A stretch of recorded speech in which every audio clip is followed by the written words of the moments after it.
Every time I don't want to talk about Russia or report on Russia, they manage to do something so petty I have to talk about it.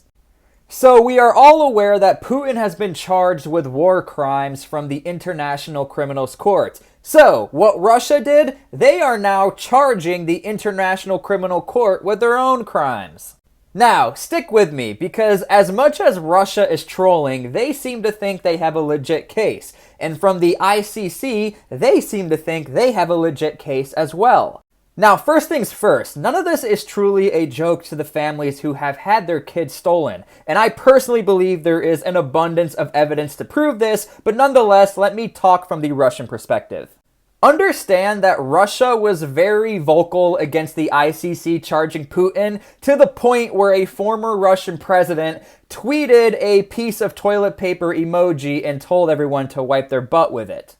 And if that was not insulting enough to everyone ever, Putin then went to Mariupol, to mainland Ukraine, and walked around the city, drove around the city, and even talked to some of the city residents. Think about that. That is the equivalent of you sitting outside of a courthouse where you just got served arrest warrant papers, and you're just chilling out there hanging out with your homies like nothing just happened. And if that wasn't enough, now all of a sudden the Russian government is charging the ICC, more specifically the judges and the prosecution team, with illegal actions.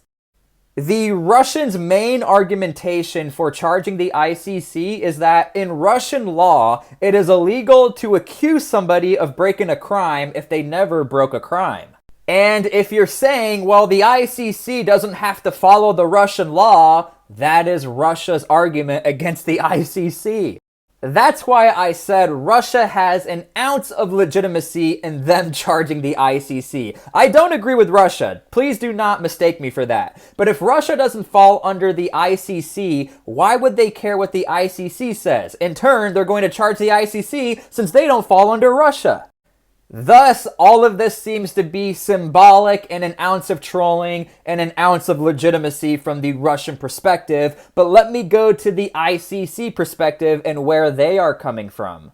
From the International Criminal Court's perspective, they have an abundance of information and an abundance of evidence to prove that Russia has been stealing kids and bringing them into Russia. One of them being, why do all of these families all of a sudden have a large missing amount of numbers? And we're talking in the thousands, not like one or two here and there. And as much as everybody who hates Russia and they want to charge them with every single war crime, the ICC actually has been extremely careful to specifically charge Putin with a specific action, not every single action that you're seeing on Instagram and Twitter. And I truly believe they did this because they know this was symbolic. If all of a sudden you accuse the entire military of war crimes, if anything, that would be an escalation of force, and that would nearly be impossible to get every single soldier in trouble. So specifically calling out Putin, not only was it symbolic, but it was actually practical. I mean, even to this day, for the World War II soldiers who were charged with war crimes, they are still going on today for soldiers who are alive. It wasn't like all of a sudden everyone war crimes, everyone go to trial. It takes a long freaking time.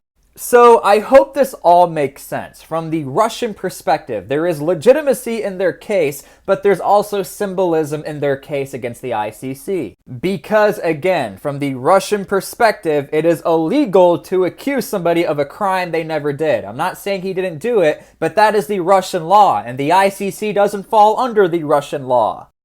And from the ICC perspective, it was symbolic and it was legitimate. But again, Putin and Russia do not fall under the ICC. Do you see how everything sort of turns into a loop?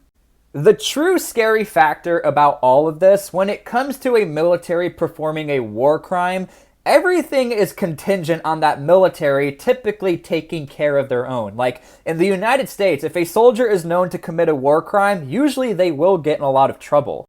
And so you almost have to trust the Russians that they are doing something bad and they will take care of their own. But when you go as high as President Putin, who's the leader of the country, and the government fully backs you, I don't think anything's going to happen, and this was all just symbolism. So let me know what you guys think. If you think this is all dumb and you just want the war to end, I'm on your side. Leave your comments and opinions down below. This is all pretty crazy, and I just want to stop talking about Russia for a little while. Like, can we just stop Putin? Can we stop trolling everybody? Can we just get this done with?